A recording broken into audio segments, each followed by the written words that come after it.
This episode of Up and Vanish contains explicit content that is not suitable for children. Listener discretion is advised. More than 40 GBI agents swarmed a pecan orchard in Ben Hill County this afternoon. Not one, but two former students from that school under arrest. With the intent to and did cause serious bodily harm to the person of Tara Grinstead. Charging Ryan Alexander Duke with the murder of Tara Grinstead. From Tenderfoot TV in Atlanta, this is Up and Vanished, the investigation of Tara Grinstead. I'm your host, Payne Lindsay. In today's episode, I'll be playing my phone calls with Brooke Sheridan, Bo Duke's girlfriend. A couple months ago, she reached out to me on Facebook, and one day I gave her a call. This is our first conversation together. Hey, Payne. You could have contacted me months ago. You have let people defame my character, my professional life, all over that discussion board. Now, is that appropriate discussion board etiquette? Especially if you were trying to solve a murder case. I don't think so. When are you going to get your story straight, Payne? Do you want the true story, or do you want what's going to sell ratings? You want the truth? Here's the truth. I found out on January the 10th what happened to Tara. Bo told me everything. My mother contacted an old friend of hers who used to work for the DA in order, because I'd known for a month before I went forward to the GBI. Bo and I were broken up at the time. Well, he told me everything. When you're living with postpartum stress disorder, and you know that you have nothing to live for, and I see that. I'm a medical professional. I can see that. People act like he's a pompous asshole. He's not.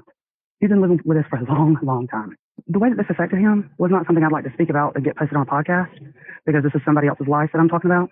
But let's just say that he was not in a good place, okay? Bo told me everything. He told me everything. Took me out to the spot, everything. Bo has been telling people throughout the years exactly what happened. There was just things over the course of our relationship that I knew were off. And basically, he felt that he owed me an explanation because of the way that he had tried to basically shut me out of his life. He never thought anything good would come to him because of this. Like, he's tried to make himself pay over the years. I let it sit with me for a couple weeks. Because, you have to digest something like that. That's not just something you say, oh, here, let's go talk about it, okay? And a couple weeks later, Bo and I broke up. Well, less than a week later, I would say. No relationship is perfect. And, I then sat down with my family and I told them. I said, Bo has told me something and I need to get it to the correct people. My mom had called her old buddy that was a retired district attorney to find out, if there were being legal ramifications for me having known for a month and not saying anything. So her district attorney buddy put her in contact with the GBI agents that had been on the case. And she told the GBI when they contacted her that, Bo has told Brooke something about the Tara Grinstead case. I don't know exactly what she said to the GBI, but she stayed in contact with them. And then, like I said, I told her, Mom, you've got to get them, to the house, do something, because I was at work. I couldn't talk to her. A couple days later, Agent Shadell contacted me. He came over to the house that day. I sat down with him for a couple hours, took him out to the orchard, and I told him everything. And that, in turn, started the cycle of leading to Ryan's arrest. The problem was I could not remember his roommate's name, being Ryan. I couldn't remember his name. There are text messages that, I can show you between me and the GBI agent.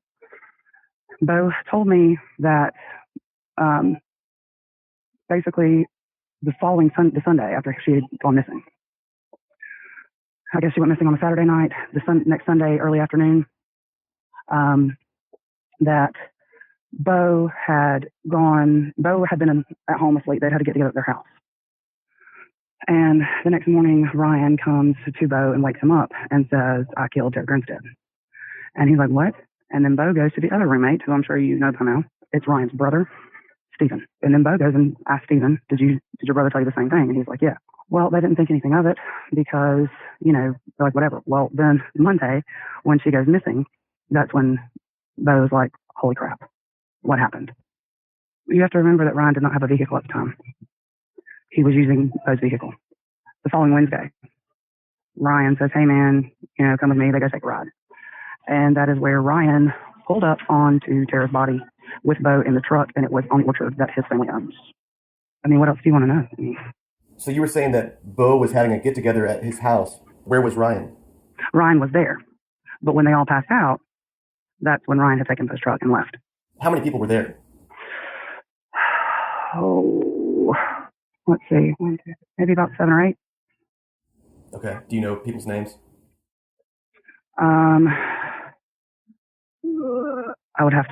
I'd have to go back in my memory book, because honestly, I'm not from Missoula.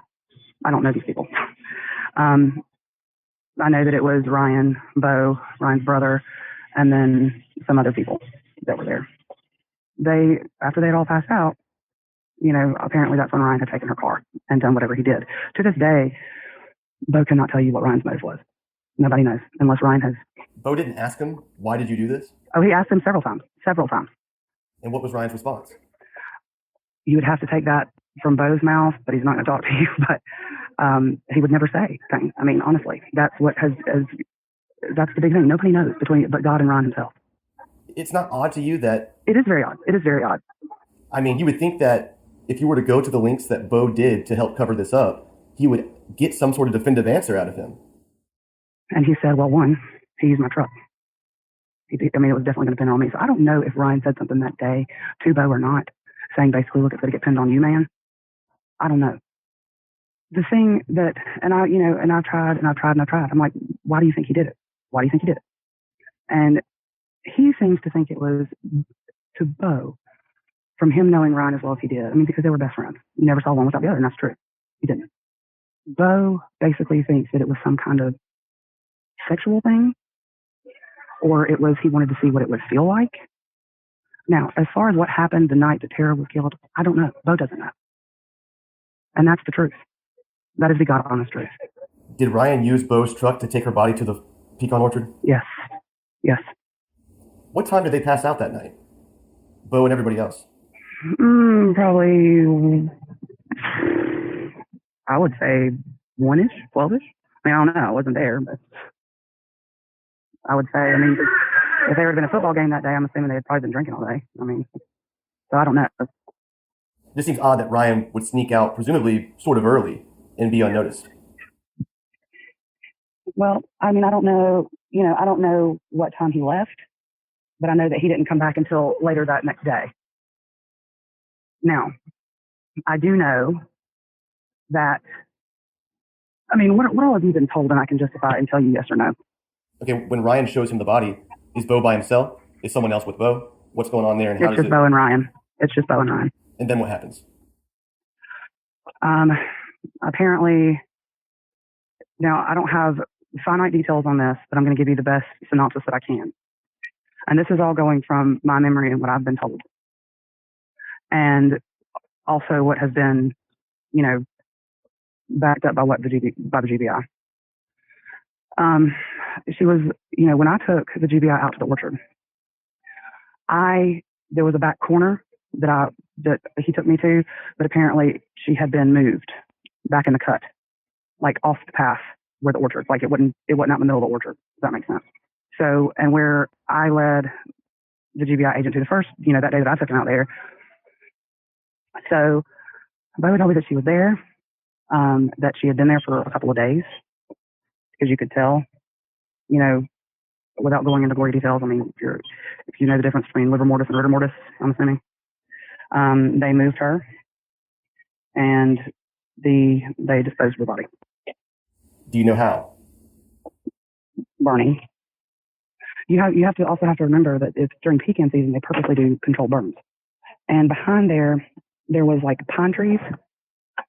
When they took her off the beaten path and did what they had to do, I don't know how long it took. I didn't really want to know the gory details. They stayed out there for weeks. What do you mean? He slept in his truck and stayed out there for weeks because he had to come to terms with it and make peace with it because he couldn't believe what he had done. And he was trying to apologize. Why did he do it? What, burn her body? Yeah. I don't know, Payne. He was a kid. He was a kid. Yeah, but kids don't do that. Well, I don't know. I can't speak for what, he was scared.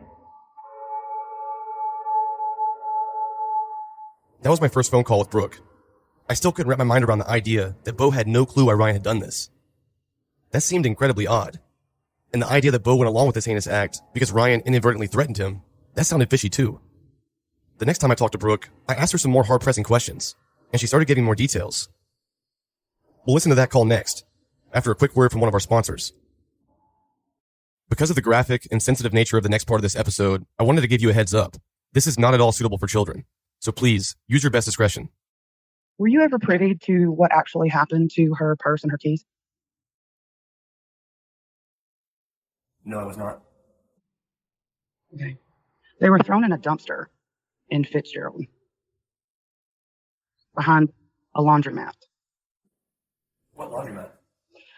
Now, I don't know if when this happened, the laundromat was there, because from my understanding, the city of Fitzgerald, that little strip, that highway or whatever is, been more developed than it was back then. But if I'm not mistaken, I believe that his aunt actually owns a laundromat there now. I don't know if it was there then. I know it's there now. From what I understand, that, from what Bo has said, like, he doesn't know if he tried to put her body in the dumpster and couldn't do it, and he just tossed her purse and her keys there and then took her to the orchard. But I don't know why I guess he just wanted to get rid of them.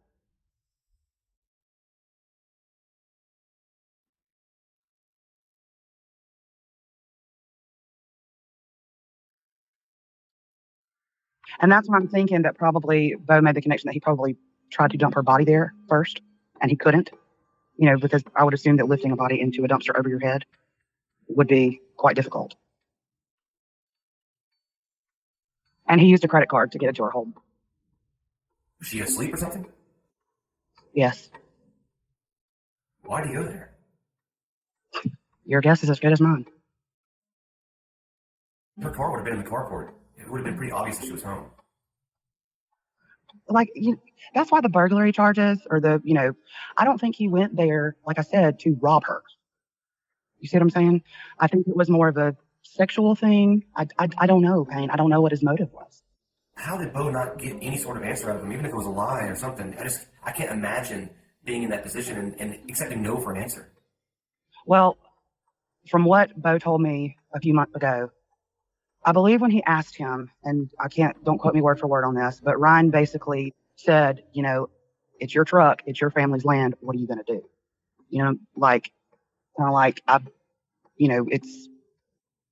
It's on you. Did Bo describe to you what Tara looked like? Yes, he did. He said that she was laying face up, that she looked like bluish and she had bruises around her neck, that she did not have on any clothes. She had no clothes on? No. Where were her clothes? I don't know. He never said. At what point did he say, okay, I'll help you out?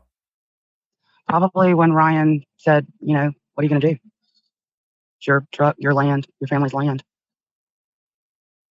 At 21 years old, if you think a murder's about to get pinned on you, I don't know. I wasn't there. I'm not him. But I can imagine being a young, dumb 21-year-old. You just kind of act on, I don't know. Like, I can't explain it. I don't know what he thought.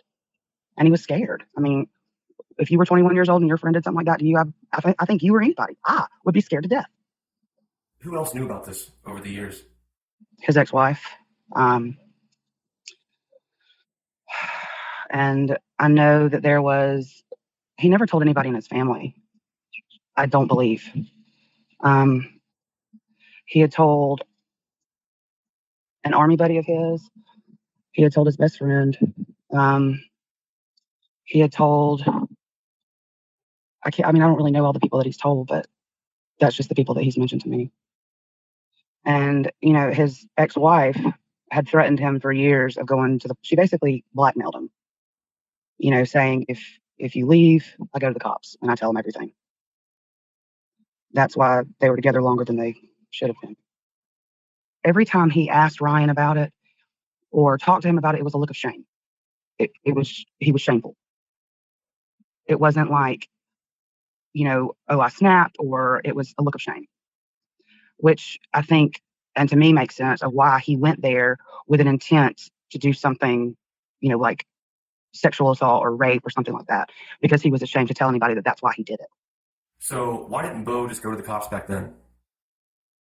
He was scared. He was going to get pinned on him. I guess he did it after, it was put on his family's land. There was tons of things. His grandfather, was a senator or a representative. It was just the backlash, I guess, would have come back. And, I don't know. I don't know why he didn't. I can't answer that, but I can only say that what he's told me is that he was scared. Why did he do it now? Why did he come forward now? Because I made him confess. How did you make him confess? like I told you before, when I found out we were still together, we broke up shortly thereafter. I went, and I found out January 10th, and I was trying to go through text messages and stuff today when I told, my sister to come to my mom's house and, I need to sit down and talk of when that date was. I believe it was probably early February when that happened. When I told my family and my mom. And then my mom made the call because, I needed to know if there were going to be legal ramifications for me knowing for a month, and he didn't say anything. But when I found out we were still together, and I didn't know if he knew that I told what the ramifications from him would be. I didn't think he would have done anything to me, but that's just the kind of thought that goes through my head. I had to make sure that I was away from there when all this came out. So I told my mom. She talked to her district attorney buddy. He put her in contact with the GBI, and she had talked to the GBI, within at least, it may have not even been a day from the time that I told her. She gave them my contact number in order for me to talk to them because I was at work when she had called them. Then the GBI agent came to my house. We sat down and talked. I took him out to the orchard. Now, all of my stuff was still, because Bo and I were living together when he told me. And all of my belongings were still at his place. I mean, most of my stuff anyway. And so, I had asked the GBI agent, like, what do I do? I still have to go over there and get my stuff. And he said, I'd only had that Wednesday and Thursday off. And so he basically said, by Friday, you need to make arrangements to go over there and get all of your stuff because by Friday it's going to have to come out. Like, we're going to go question bet. And he said, would you be willing to wear a wire and go over there and talk to him or record a phone conversation? What are you willing to do? And, me thinking as a woman, I didn't really see Bo in that kind of light to where he would do something to me. But one, he was upset over the breakup. Two, there were other things that had gone on between us and that led to why we broke up. So I don't know what kind of state of mind he was in. And I didn't want to go over there wearing a wire, and me having to be moving stuff, getting stuff in my car. And some, I'm just thinking, what if it slips out of my pocket or, because it's like a recorder and then whatever. So, I said, no, I told him I didn't need one. And then I went over there to get the rest of my stuff. And I told him, basically, I didn't bring it up right then, but I was just having casual conversation. How have you been? Are you doing okay? Because I had spoken with him on the phone before that, but I called him to ask him if it was okay if I came over there to get my stuff. And he was very upset. He was crying. He was just he wasn't himself, basically. So I went over there. I can't remember if it was a Wednesday or Thursday that I went over there, but I went over there to get my stuff. I asked him, how are you doing? Whatever. And I said, and granted, I was angry with Bo because of all of this and because, it was a little rough patch in our relationship. I was angry. And that's when I was done. And I was mad because I had moved my life and my career down there. So I start boxing up stuff and I was like, Bo, I said, you can't hang on to all of this for the rest of your life because I knew what it had already put him through. And, dealing with that demon, it was awful. And I went over there and I told him, I said, you need to come clean about all of this. I said, you can't put this on my conscience. I said, and that family deserves to know. I said, how would you feel if it was me? I said, and nobody had talked. I said, and you knew that somebody knew what had happened to me. I said, how would you feel? And he broke down and he started crying. And he said, I know. And I said, you have to confess. I said, there is no option. I said, because if you, and I told him, I said, look, I've already talked with the GBI. I said, you have to confess. I said, you need to tell them everything. I said, you made this decision a long time ago. And I said, and I understand that you were scared and I understand that, whatever went on in your head. I said, but you have to come forward. I said, because that family needs closure and the people that are innocent their name needs to be cleared. And he said, okay. He said, I know. I know what would have happened if he hadn't come forward and this hadn't all came out in the open. What's that? He would have committed suicide. How do you know?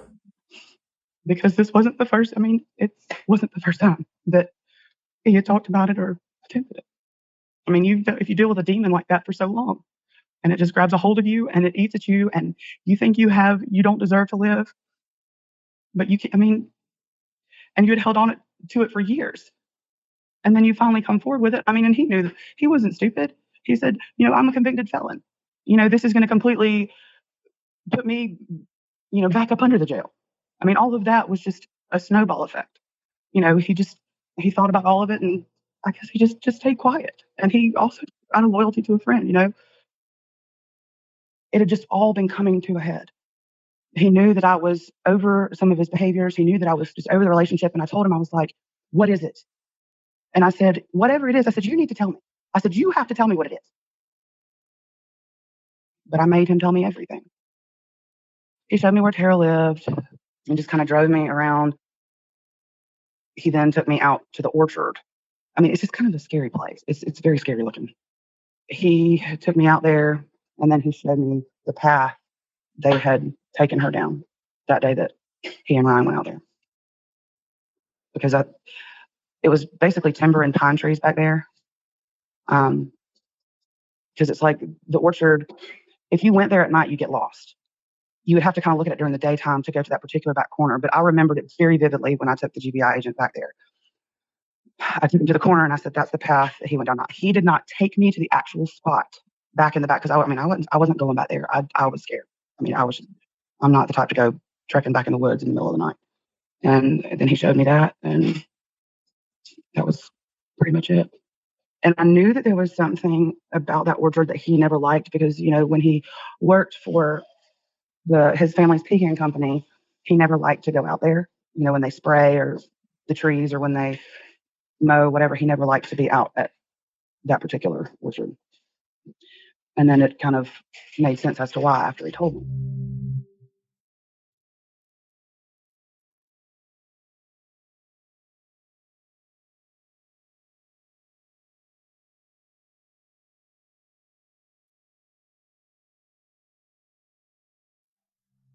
So what do you think should happen now? What do you mean, like legally? I don't know. At all? I don't know, because I don't. I hope that justice is served. And what is justice to you?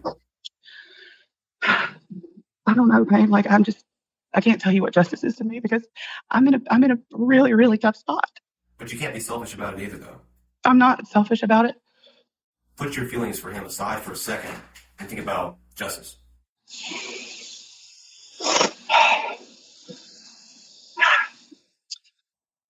Ryan is where he is supposed to be, in prison. What about Bo? Do I agree that he got off with nothing? No, I don't. I don't agree. None of this would have had to happen had Ryan not done what he did. But think about how many more people it affected if Bo had just told the police what happened 12 years ago. How do you think people who were accused and had to change their names on Facebook for a decade feel about that? I'm sure they're angry. I'm angry for them. But, like I said, I'm trying to put myself in the situation and have dealt, and known this thing for, over a decade. Like I said, it was just a news story to me back then when I found out about it. Do you think Bo will issue an apology? He's already said that he wants to speak with the family. If he's, that's been something that he's thought about for a long, long time. But, is it something that they want to hear? I don't know. It's just something that absolutely has to be done. Yeah, this is something that he's thought about for a long time. The day that I went over there and told him, he said, he was upset about our family. He always has been. And I think that through the years, he's always felt that he deserved whatever shitstorm came his way. He was just waiting on something to happen to him. And sometimes he would put it into, he had a self-destruct button all the time. And I think that without him coming clean about it, that was his way of paying his dues, if that makes sense. When I say paying his dues, he's never allowed anything good to happen in his life since this. If he really, truly felt that way and was accepting the fact that he could live a terrible life and deserved to live a terrible life, then he should have just walked his ass in jail. He was planning on it. But I mean, when I told him, he was ready to go to jail. He was ready to. Yeah, well, at that point he had to. You'd already told him. I mean, it's not like he was oblivious to going back to prison. But clearly he chose to live a free life versus pay for what he had done. Free life as in free out of prison. He made a conscious decision every day that he woke up to not tell what happened to Tara. That's correct. He did. He chose to be selfish. I mean, he even thought about becoming a soldier for hire, like a mercenary. I mean, that's a death wish. A private contractor for the military, that's a death wish. You're not protected by the U.S. military. I mean, that's what he wanted to do. There was a point in time when he was ready to go. Like had his passport, everything ready to go. Because I guess that was his way of paying. He was ready to pay with his own life because, if it wasn't taken in the line of duty or if it wasn't taken, he would have taken his own. It's even more selfish. You kill yourself and not tell Tara's parents what happened to their daughter. Well, I'm sure that he would have said something. I mean, I try to empathize with people.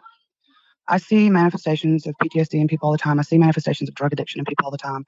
And they make dumb mistakes. And then when they become sober again, they don't know who they were at the time. You know what I'm saying? I try to be an empathizer. I don't look at somebody who has a drug addiction as, they're just an addict. That's all they are. It's a disease. I try to be an empathizer. And I guess that's just who I am. I don't know. And it may make me an awful person. I try to empathize with people in all parties involved. I don't think that because somebody makes a mistake, a grave mistake, that they should be deserted for the rest of their life. I don't empathize with Ryan because what he did was out of malice. What he did was awful. If what Ryan did was awful, what Bo did, what was that? Just not as awful? It's preservation. I mean, it's self-preservation. Burning a body? Okay. So if it wouldn't have been burned, if it had been disposed of some other way. That's not the point. The point is that it wasn't disposed some other way. First of all, Bo burned her body. That's not self-preservation.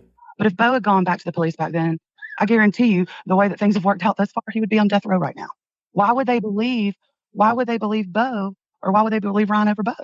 You're putting all your trust into the cops, into law enforcement. Okay. Up until this point, they've gotten it wrong. Somebody hid it from them. But back then, if he would have gone and said, hey, it wasn't me, it was my buddy who was clean cut, all American guy. But yeah, it was my truck. And yeah, it was put on my family's land. I know it doesn't make sense, but hear me out. If you were Marcus Harper, if you were Hugh Dykes, or if you were these people that had been accused of a murder for years and years and years, you're in your own hell. If you're presenting the evidence, like in a podcast like you do, people believe what you say. People believe the media. People believe what you say because you are their only source. What's your point?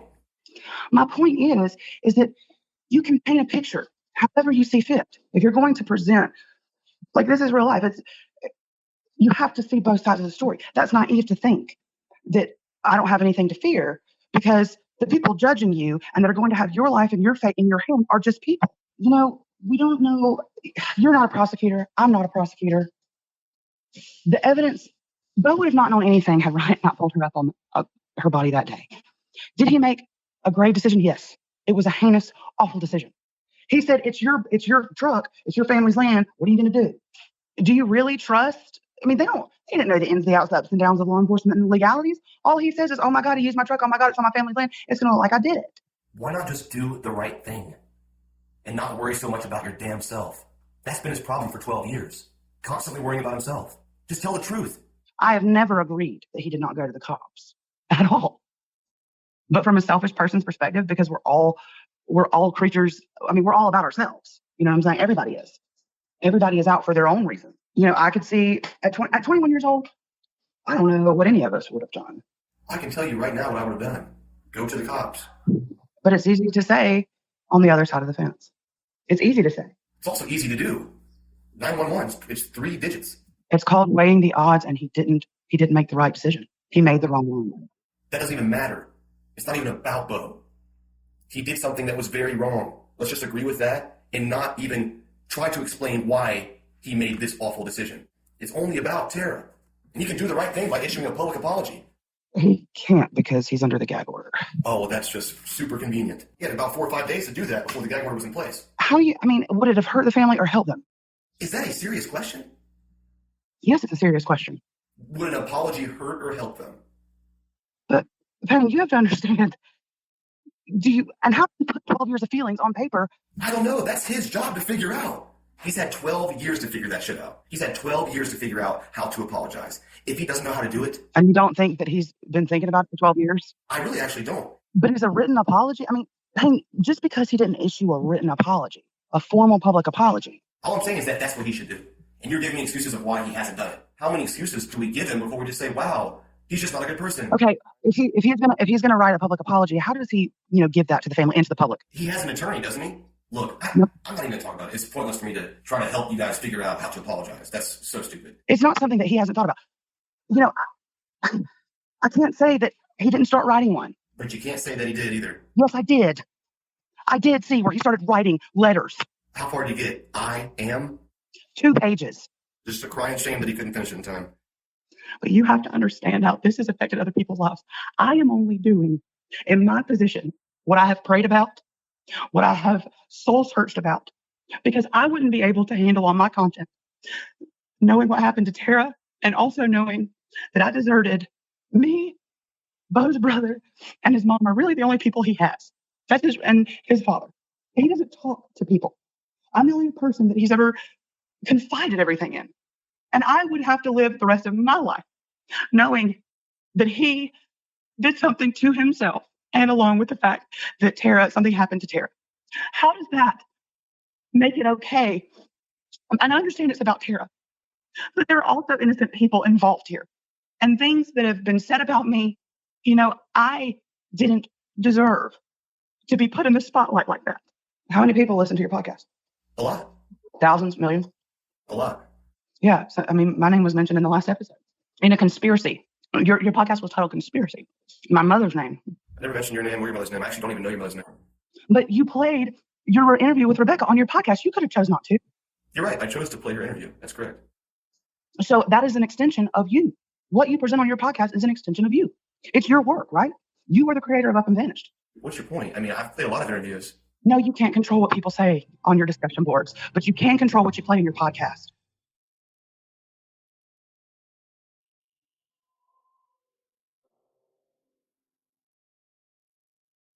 I really tried to give Brooke the benefit of my own doubt. But it was clear that we had some disagreements. We continued to communicate for several weeks off and on. She would send me text messages and sometimes call me. And I often wondered, why is she doing this? It seemed obvious through our first conversations that Brooke was concerned with protecting Bo's reputation and also that of her own. And because she felt that people had the wrong idea about her and Bo, I gave her the opportunity to clear things up. But as time went on, I began to question her intentions even more. Why was she still talking to me? In episode 17, I released a segment of audio from Bo's friend that I called Darren. Darren was an old army buddy of Bo Duke's, and one time in the army, Bo had told Darren that he disposed of a body. When the GBI began investigating Bo, they reached out to Darren to help corroborate Bo's story. Over the course of about 2 months, Darren sent me screenshots of his text message conversations with Bo. He was also forwarding this same information to the GBI. When it came time for me to release my phone calls with Darren on the podcast, he got cold feet. And at first, he only agreed to let me use a distorted transcription of the conversation. Or in other words, not his actual voice. Darren was still communicating with Bo at the time, and trying to get more information, all on his own free will. And when I released the first segment of our call together with the distorted voice, Brooke began questioning its validity. Darren denied to both Brooke and Bo that he had talked to me at all, for his own reasons. Brooke became very frustrated and called me again. Since this happened, Darren has agreed for me to use his real voice and his real name, which is Dustin. This was my last phone call with Brooke. Dustin would never, ever say anything like that. He hates you more than Bo does. Justin said exactly what he said on the podcast. I approve. I did too, but he didn't. From who? From Dustin. You didn't put the truth out, and you never have put the truth out about Bo. Why are you trying to get people to go after him like he's... I'm not. I'm trying to get to the truth. Do you see what you've done to his life? I understand he made a decision 12 years ago. Do you understand what you've done to his life? No, I don't. I know what decision he made. But he didn't need you to further... To talk about it?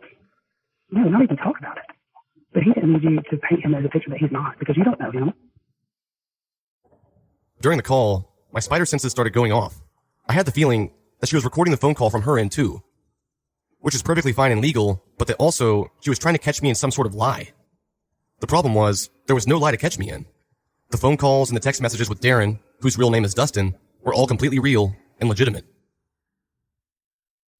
But apparently, Dustin kept denying it to both Bo and Brooke. And later that same night, Brooke uploaded a phone call she recorded with Dustin to the Up and Vanished discussion board. Dustin told both Brooke and Bo that it was his fiancée that sent me all the text messages. And Brooke believed him. And I'm guessing she thought that posting this phone call would maybe discredit me. But I'm not sure if she accomplished her goal. Here's the call with Brooke and Dustin that she recorded. You be the judge. Bo has been nice to you and tried to protect your identity. I've been nice to Bo too. Have you, Dustin? Because you backstabbed him. Because of your fiancé, who went through your phone, stole those text messages, and sent them to Payne Lindsay. Payne had the text messages already. No, he didn't. Yeah, he fucking did. No, he didn't, because I talked to Payne today. You said you're crazy, you don't know who he is anymore, and that you couldn't believe he was trolling the UAV boards. Hey. You were trolling him too, Dustin. And you do know who Bo is. What do you want from me? I want you to tell the damn truth. Yeah, well, it's about to come out. But it will be after my fucking wedding on Saturday. And why is that? Because I want to fucking enjoy my fucking wedding on Saturday. Because Megan's got your balls in a mason jar? You know what? I'll do anything for that fucking lady. Absolutely. Well, she put you in this mess. And you're doing everything for her, including lying. Lying. Who's the fucking liar in this situation? Not me, babe. Don't you dare put this on me. It's your feet. Burn anybody's fucking body. Don't you dare put this on me. I didn't fucking hurt anybody. You went behind Bo's back and did something malicious because your fiance decided that she was going to save face and worry about what people would think. So she went to Payne Lindsay of all people. Actually, she didn't. Dustin did.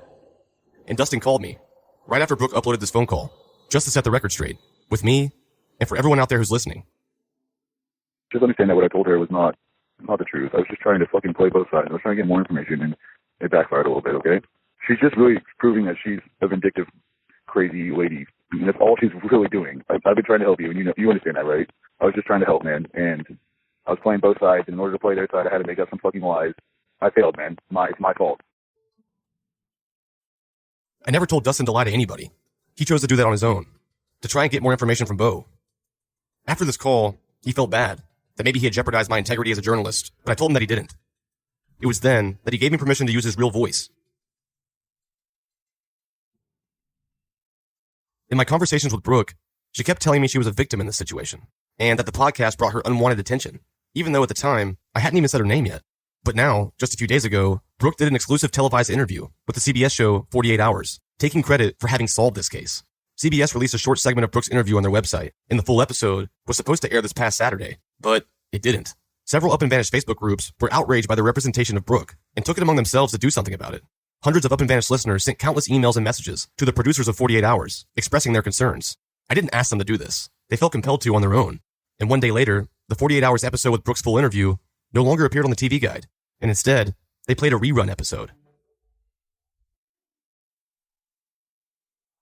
By now, I've listened and re-listened to all my phone calls with Brooke over a dozen times. Several things stood out to me.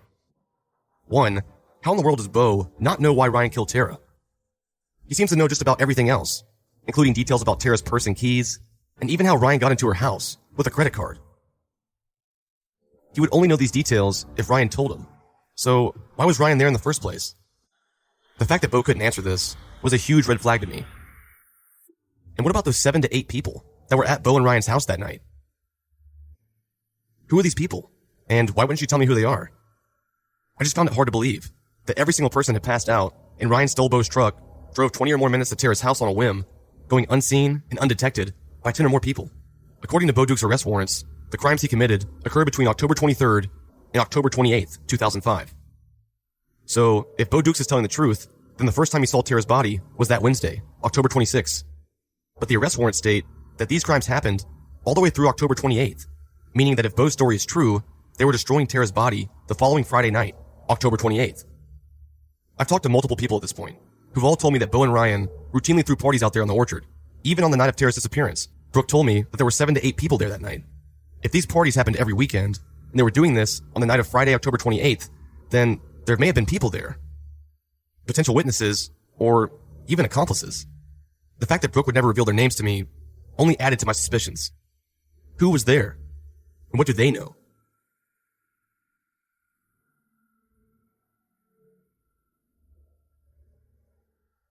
Right before I aired this episode, I got a random phone call from another friend of Bo Duke's who served in the Army with him. He, just like Bo's friend Dustin, was told a similar story.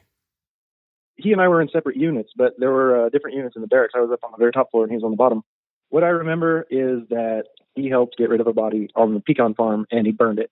I think he might have or liked knowing that big a secret. You know, he said that body was brought to him, and he said that they built a fire and that they used diesel fuel because it might burn longer.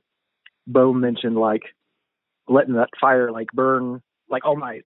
There was a party spot, I guess, that they talked about. Kind of remember Bo saying that they had a party out there. I remember it being real haunting.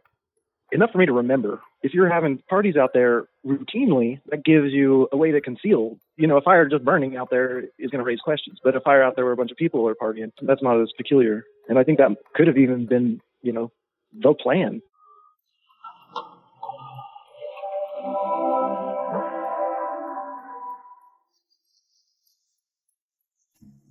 Thanks for listening to episode 19. This Thursday, we're having a Q&A episode, so please call us with any questions you have at 770-545-6411. And just a heads up, we'll be taking off this coming Monday for Memorial Day, but we'll be back again the following week with episode 20, coming on Monday, June 5th. Be sure to tune in this Thursday for our Q&A episode and a teaser for what's to come in the rest of this season. Today's episode was mixed and mastered by Resonate Recordings.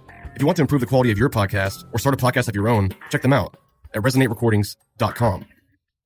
Thanks, guys. I'll see you Thursday.